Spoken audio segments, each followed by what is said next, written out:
Marhaba and welcome to Free Palestine Pod, the podcast. I'm Lama Bazzari. And I'm Lina Hadid. Each week, we will bring you in-depth commentary from Palestine. Let's talk Palestine.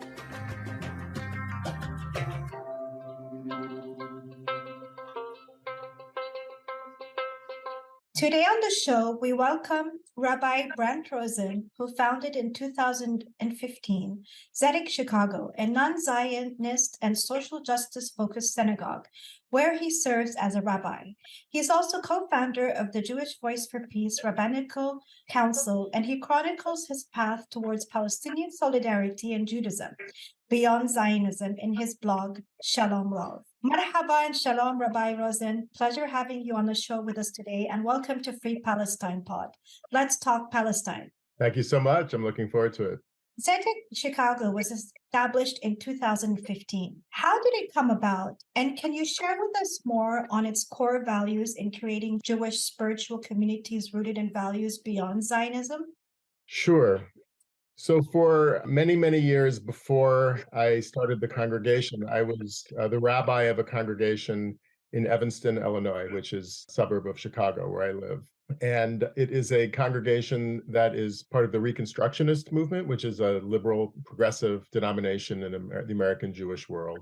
And during my time there, and I was there for about 15 years, my own relationship to Israel and views on the Palestine-Israel situation evolved over time. And I was very public and open about that. But it evolved to the point where I was not able to stay in the congregation any longer. It caused too much dissension within the membership. So very painfully, I left, and I really did not think that I would be able to continue to work as a congregational rabbi going forward, because every synagogue in the United States, at least almost the overwhelming majority of them, are Zionist by default.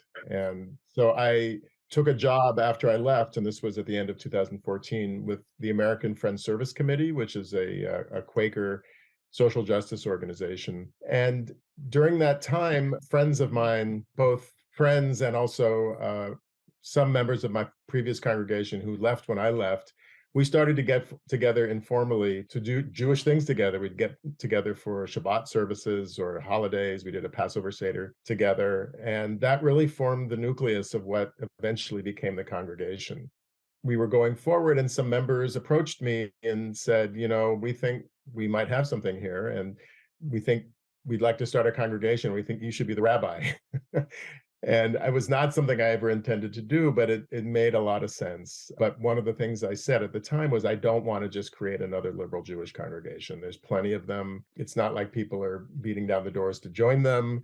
And if we were going to do this, I thought it was important to create a congregation that was rooted in very specific core values, that was an intentional community, not just sort of a liberal congregation that talked about openness and inclusivity and tolerance, but didn't really stand for anything specific. So before we even recruited one member, a group of us sat down and crafted a list of core values that we believed the community should be rooted in.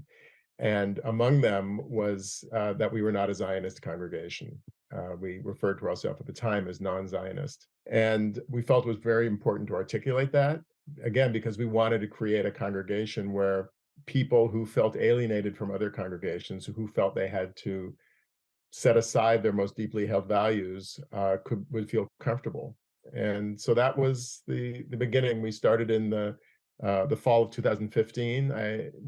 For our first high holiday service, we had over 200 people. So we realized this was real. This was something that was very viable and very needed. I did it part-time for 5 years, and while I worked at AFSC, and then at the beginning of 2020, the congregation grew to the point where I decided to do it full-time. So I'm back doing congregational rabbiing full-time at this point. Thank you, Rabbi Rosen, for that explanation. I was raised also in the United States, but from the capital.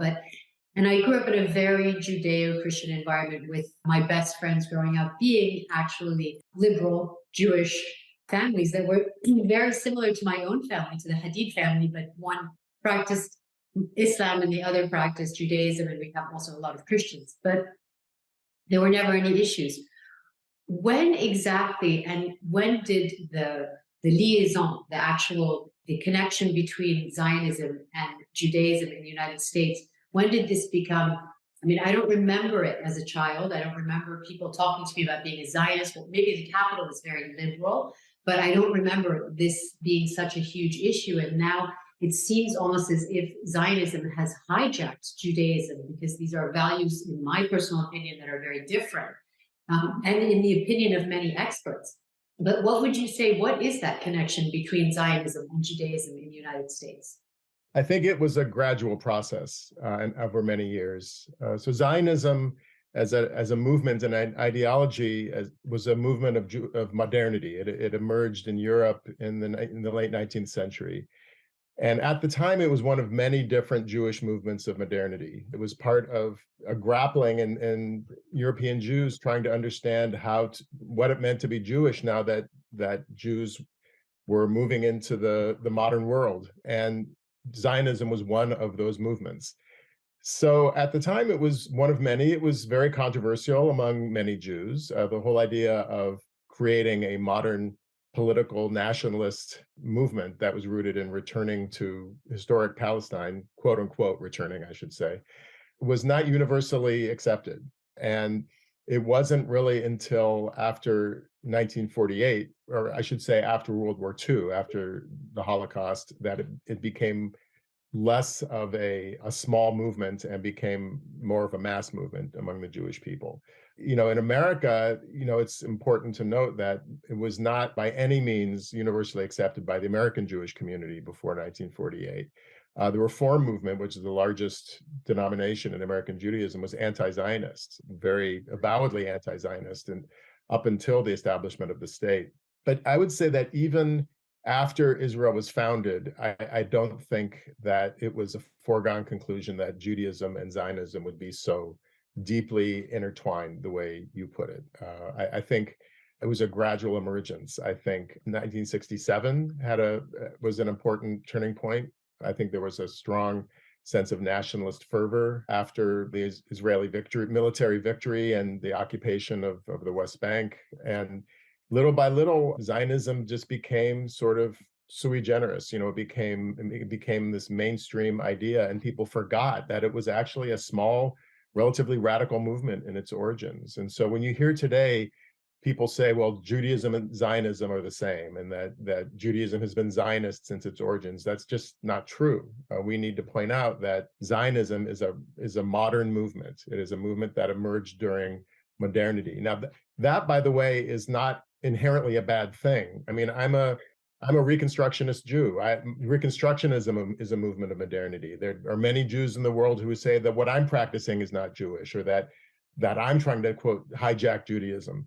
So for me, the issue is not about what kind of Judaism is the most authentic. I think that's a dead-end argument. I think the real important question for us is, what kind of Judaism are we going to affirm in the world? Is it a Judaism of nationalism, of ethnic nationalism, of occupation, of building higher walls and building an over-militarized state in the name of Jewish security? Or is it a Judaism that stands for solidarity with all who are oppressed, and including the Palestinians? And in our congregation, we consider Palestine solidarity to be a mitzvah. It goes to the core of our most deeply held sacred values of standing with the oppressed.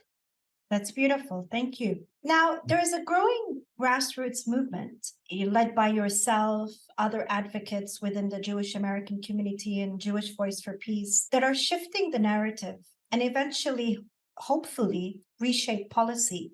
Is Judaism beyond Zionism a possibility in our lifetime, from your expert opinion?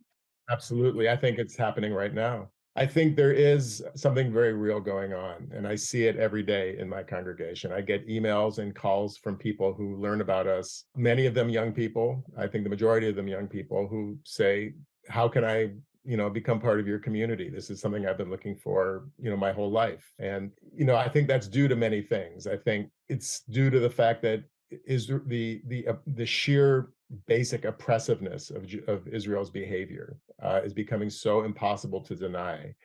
that more and more people, particularly young people, are saying, what does any of this have to do with my Judaism? Why should I be expected to support this when I wouldn't support it in any other part of the world, but somehow in the name of the Jewish people, I'm somehow have to support it because of this loyalty litmus test. They just reject it. I think every time Israel goes into Gaza and commits these military massacres, there are more and more people who are saying, I can't support this.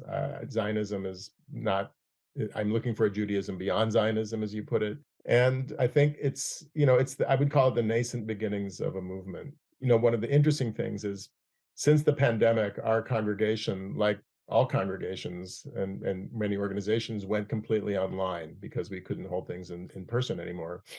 And during that time, over the period of 2020, our membership grew literally around the world.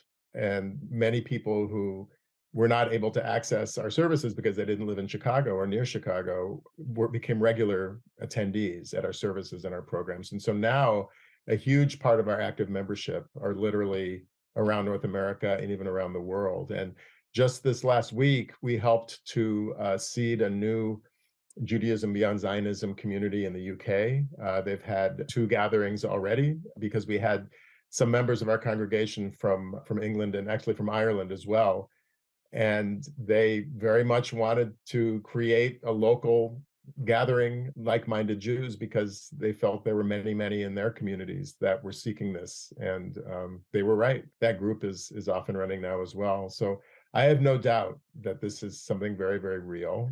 It's still in its emergent phase, but I predict that it's going to only grow. And which is why, by the way, you're seeing this backlash from Israel and from Israel advocates against anti-Zionism and this fierce attacking of anti-Zionists as anti-Semites, which is something we haven't seen quite at the level that we're seeing it now before now, is because I believe they see this is going on and they're getting desperate. And the way they respond is to tar people with the worst possible thing they can say about them, is say that we're Jew haters and Judaism haters. Rabbi Rosen, as Palestinian activists and intellectuals, artists around the world who are trying to bring in their Jewish brothers and sisters and trying to explain that there is in fact a difference between Judaism and Zionism, how would you guide us? What would you recommend that the Palestinian community, what obviously our big issue is constantly being called out as anti-Semitic, which you and I both know is insane. I mean, insane in that, we are also Semitic, but that's a whole other issue. But how can we address this with our Jewish brothers and sisters in a logical way that they can understand that there really is a distinction between the two, including the United Nations resolution in 1975, where all the member states, 193, voted identifying Zionism as a racist ideology. How can we explain this without upsetting our Jewish brothers and sisters who we know would not approve of what is happening today inside occupied Palestine? That's a complicated question. I mean, there's a part of me when I hear your question that says, it's not my job to lecture to Palestinians how they should conduct themselves in their own movement. There's a part of me that, from a solidarity point of view, sees that it's my job to stand with Palestinians, not tell them what they need to do. By the same token, I think I've given up in trying to convince Zionist Jews of my position, of our position, because, logical argument is not going to do it. I think my approach has been, this is where I am, this is why I am where I am, and when you're ready to come join me and us, we'll accept you with open arms. So there's a part of me that's a little bit loath to lecture to Palestinians what they should do. The only thing I would say, if I could say anything at all, is that any justice movement needs to call out racism and intolerance within its own ranks whenever it happens. So just as I would absolutely call out anti-Palestinianism and Islamophobia in the Jewish community, I would expect that Palestinians would do the same thing with racism and anti-Semitism if they see it occur in their community from individuals. But beyond that, I think the main thing we all need to do is stand up for justice and hope and trust that that is its own argument. That is its best argument. There's one really interesting anecdote I want to tell. I have to say that I have experienced anti-Semitism in the Palestine solidarity movement, but it has never come from Palestinians. If it's come from anyone, it's been, white Christian progressives. And I actually had an example of that occur when I was speaking on a panel at an anti-racism summit. And it was after a film called Roadmap to Apartheid, a very powerful documentary. And I was on a panel with a Palestinian speaking afterwards. And during the question and answer, this elderly Christian pastor got up and said, how can we show this movie to more people? I know it's difficult because we know that Jews control the media. So what do we need to do to make this movie get seen? And all the air went out of the room. And I called him out. I said, at an anti-racism summit, there is absolutely no place for that kind of talk. And then there was total silence in the room. And then the Palestinian on the panel backed me up. And he said, he's absolutely right. There's no place for that. And I can't tell you how heartening that felt to me, because I really felt I was hanging out there all on my own, but also was not surprising because all of my Palestinian friends and comrades understand that anti-Semitism is part of a larger movement of racism and oppression, and it's no different from any other form of intolerance and oppression. And that's just what we all need to keep repeating to ourselves. But I don't see myself in as a position to lecture to Palestinians what they need to do to be architects of their own liberation. I see my job as really standing with them and supporting them. One thing that I'm always trying to explain is that the Palestinians aren't racist because we actually have been Jewish, Christian, and Muslim. We come from a region where we've exercised all three pillar religions. And so we can be nationalistic in that we are Palestinian, but we certainly don't have that sort of ethnocentrism that you find in the United States, or superiority that, complexes that you find in the United States.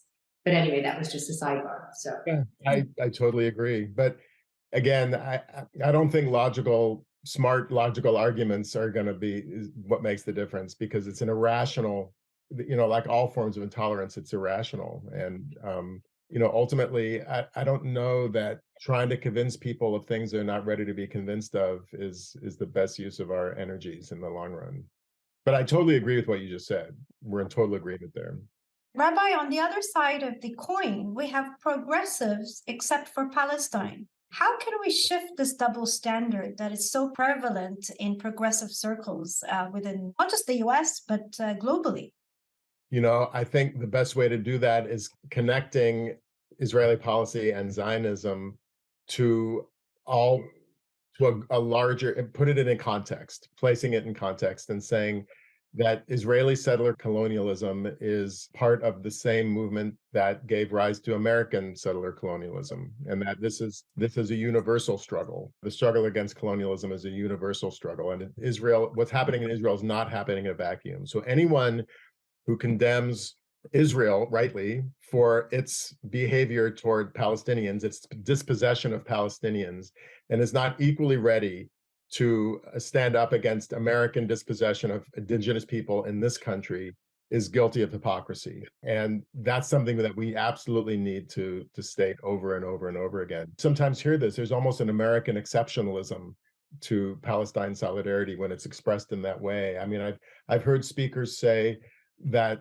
we need to protest Israel because what Israel is doing is not in America's best interest. And I always say, wait, this isn't about America's best interest, right? This isn't in anyone's best interest. That's what we need to state over and over. So when people are progressive except for Palestine, we need to reset the context. We need to recontextualize to remind people that this is a much, much larger issue than what's going on in that part of the world. It's going on all over the world. One area that I feel is also hijacking Zionism is evangelical Christian movement within the US. What are your personal views on that? Well, it's an extremely important issue to raise, in that Zionism is not a uniquely Jewish movement, right? In fact, there were Christian Zionists before there were Jewish Zionists, and that the Zionism is an ideology about moving Jews into historic Palestine to take sovereign control over that land. That's what Zionism is. And Christian Zionists, it was an ideology, a millenarian Christian ideology that emerged out of England and Western Europe, that had a very, very specific theological goal, which is that the bringing of the second coming of Jesus, that from their point of view, Jews had to return to that land in order for that to occur. And Jewish Zionism, in its origins, tried to get support wherever it could because it was such a radical idea. And they made common cause with Christian Zionists from the very beginning. Lord Balfour of the Balfour Declaration, who's absolutely lionized. He was the British foreign minister who wrote a letter to the Jewish, the Zionist movement, promising a British support for a Jewish homeland. This was in 1917, before the British Mandate. He was promising something that Britain didn't even have anything to promise. He was an evangelical Christian Zionist, Alfred Balfour. He had his own religious reasons for wanting Jews out of his country. He had supported very draconian anti-immigrant laws when Jews were fleeing pogroms and trying to enter Great Britain. He was helping to support laws that were keeping them out. So Christian Zionism is in its own way a very anti-Semitic doctrine. It's about ridding Jews from host countries so that they could go to Palestine to bring the second coming. And anyone who reads these apocalyptic ideologies will see that it doesn't have much of a place for Jews in that messianic kingdom. So it's a kind of a Faustian bargain that Jewish Zionists are making with Christian Zionists, and it just reeks of hypocrisy. It reeks of a political expediency, and we need to shine a strong light on this hypocrisy, and also to point out that Zionism is not only a modern movement, but it's not an exclusively Jewish movement either. No, and in fact, there are over 100 million Zionist Christians in the United States.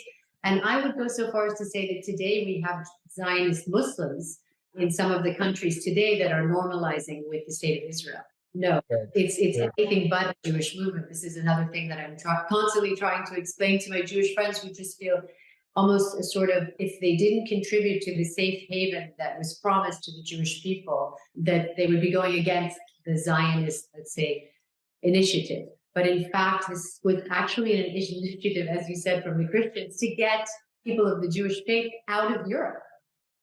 Yeah, I mean, there are many, many, many, many more Christian Zionists than there are even Jews in the world. I mean, it's exactly. Yeah, that's something we really need to repeat over and over again. Exactly. Following up on Zionism, we were wondering how you feel about the new IHRA definitions of anti-Semitism, and are we going to be able to criticize the state of Israel without being called out as anti-Semitic, because the situation is not bearing well?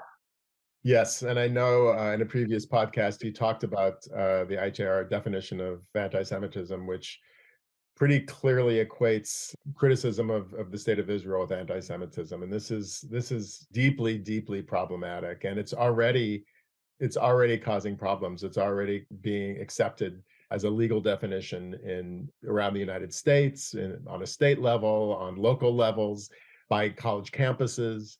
And I know it's being considered around the world as well. And it's not only a threat because it threatens to tar people as anti-Semites, but that has very, very real world significance. It causes people to lose their jobs. It causes students to be able to not get jobs when they're tarred as anti-Semitic. This is more than academic. This is a very, very real threat. And there have been some examples of that definition being turned down. I just read recently there was the student government in Berkeley rejected using that definition, so that the struggle is happening in a very real way around the world. But it's something we need to put at the top of our priority list, is not only explaining why that definition is so deeply problematic, but also organizing on a grassroots level to make sure that these definitions don't become formal policy.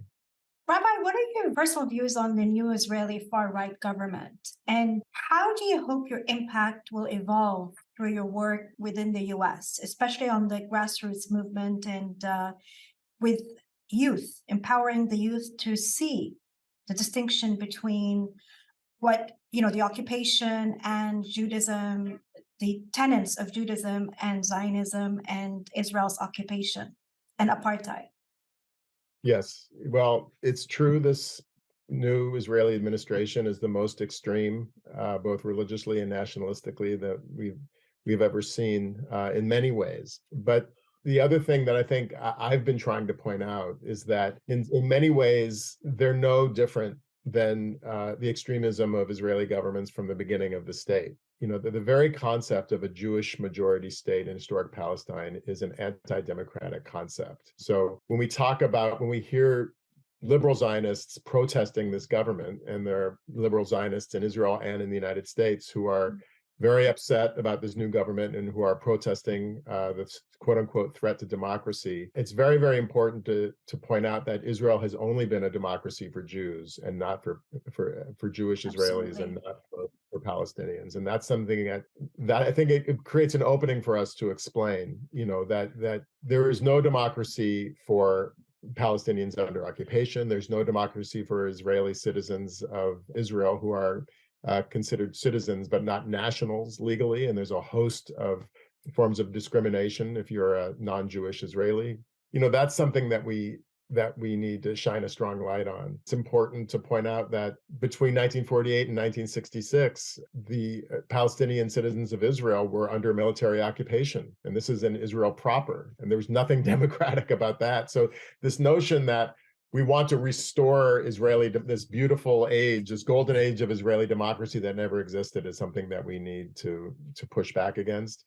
You know, there's this lifting up now of the Israeli Supreme Court because the Netanyahu government is starting to propose policies that will restrict the ability of the Supreme Court to restrict the government. And so people are lifting up the Israeli Supreme Court as some kind of bastion of democracy and human rights when it has been deeply problematic, and human rights organizations have long criticized the Israeli Supreme Court for being no friend to the Palestinians. So I think the battle has to take place on two fronts. Yes, we have to completely battle against the draconian policies that are being promoted by this new government, but it's no different than battles against previous Israeli administrations. And we need to push back against the notion that somehow this administration is in any way fundamentally different from previous ones. Since 1948, it has not been a democratic country, irrespective even of the enactment of the nation-state law in 2018, where they then just made it very clear that we are actually exercising Jewish supremacy, as utterly disturbing as that may be. I mean, it's been that way since 1948. And, you know, we have so many witnesses from that very time period to date, including Israeli historians, and I mean, some very important people, right, in history. So yes, that we're aware of. But thank you for pointing that out. But it just seems like we're constantly, with Benjamin Netanyahu, we're in this constant situation where somebody has to be a hero within Israel. Really, there's not a lot of heroism going on in Israel, and never has been, in fact. I think perhaps this government is just much more open and unabashed about its anti-democratic approach because they know they can get away with it. They know they can do this, and no one will hold them accountable. So why should they dance around the issue? From their point of view, let's just go ahead and pass these laws because no one's going to stop us. That may be a difference of the current administration from previous ones. Also, a pushback needs to occur within the US against your ADL, APACs of this world. What are your views? Oh, absolutely. We have been pushing back against the ADL and APAC for a very, very long time. I think in recent years, I think APAC has actually become less of a force. I mean, there are other political forces that are equally as problematic on Capitol Hill. Alongside APAC, there's Democratic Majority for Israel, for instance, that was dumping huge amounts, millions and millions of dollars into the midterm primaries, supporting Democratic candidates who were rapidly pro-Israel over more progressive candidates. So APAC is part of a larger constellation of political forces. The ADL is a menace. You know, they have positioned themselves somehow as the spokespeople for the Jewish community. Whenever there's an act of anti-Semitism or, you know, press needs a quote about anti-Semitism, they'll immediately go running to the ADL. And the ADL, you know, has made it clear that they somehow see the real threat of anti-Semitism to be coming from Palestinians and Palestinian solidarity activists. They're far less concerned, it seems, about the growth of white supremacy in this country, the growth of white supremacy in the Republican Party. They seem to be far less willing to call that out than when a student organizer on a college campus says "Free Palestine." Somehow that is an anti-Semitic act that needs to be, raised up in their so-called annual audit of anti-Semitic acts. So we need those of us in the Jewish community who don't accept the ADL's approach, to put it mildly, needs to make it really, really clear that the ADL is an Israel advocacy organization masquerading as a civil rights organization, and to point out the hypocrisy of their point of view. And it's actually dangerous because there are threats to Jews in this country coming from white supremacy, just the way there are threats to Muslims, just the way there are threats to people of color, to indigenous people. These threats are very, very real. And as long as the ADL is deflecting attention away from that toward Palestinians, that's putting us all at risk. It's doing nobody any favors. So yes, I absolutely think this is something that we need to, to pay a great deal of attention to and to a great deal of time to. The last thing I'll say to this, and this is something I repeat over and over, is that if you paint Palestinians as anti-Semites and those who support Palestinians as anti-Semites, then basically Palestinians are anti-Semitic just for being Palestinian. If Palestinians are going to protest against the dispossession of their people, if they're going to try to educate people about the Nakba, which is a historical reality, and that's somehow anti-Semitic, then we're ipso facto painting all Palestinians as inherently anti-Semitic, which is just deeply, deeply problematic. And that's also something that we need to be shining a light on, in my opinion. And I would add to that, also not true.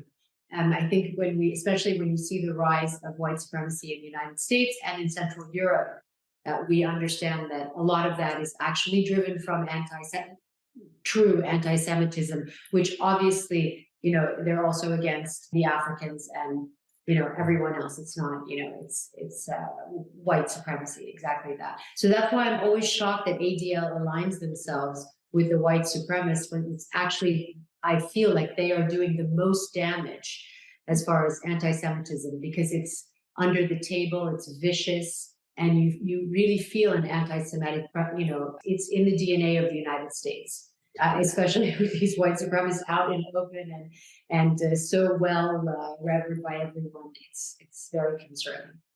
Well, we'd like to thank you. So interesting meeting you and interviewing you. And I look forward to actually following your group. I mean, now that I know that we can go online, and actually encouraging friends of mine, because I have a lot of friends who would be very interested in seeing all of your activities. So whenever, and I'd love to meet you if I'm in Chicago someday in person, and even come out to your synagogue if it's not just a virtual one. But yeah, and so much, I mean, we have so much respect for you, and it's really refreshing to see I know that the American Jewish community, like I said, I'm, born and bred there, and obviously my friends are all Reformed, but it's so refreshing to see someone really stand up for the Palestinians when you don't, necessarily have to, and also at the same time be able to exercise your faith, which we all know faith is, quite important for any of the three pillar religions. And so being able to re-exercise your faith while at the same time serving the just cause, the right cause, and for humanity in general, not just the Palestinians. It's extremely well appreciated. And I feel like we need to get that information out to more of the Palestinian community and to the Palestinians around the world to see exactly what you're doing on the ground. And we thank you. And we are, very privileged to have you here. And we definitely hope to stay in touch. Thank you so much for those kind words, and likewise as well. I thank you for the work you're doing. I've enjoyed listening to your podcasts prior to my coming on, and I have huge admiration for the work that you're doing. I think it's all part and parcel of this movement that we're all a part of. And as a Jew, I don't see any separation between Palestine solidarity work and my being a Jew. I think actually they feed each other. I think the core values of Judaism are about standing with the oppressed and calling out the oppressor. When we celebrate Passover, that is the central story that we tell. And I don't know how we can purport to embrace that story and somehow side with the oppressor when it comes to Israel-Palestine. So for me, it's the most logical and right thing to be doing. Thank you for joining us this week on Free Palestine Pod. Subscribe, like, rate, and review wherever you listen to podcasts, and follow us on Instagram, YouTube, and Twitter. And be sure to come back next week for a new episode of Free Palestine Pod. Let's talk Palestine.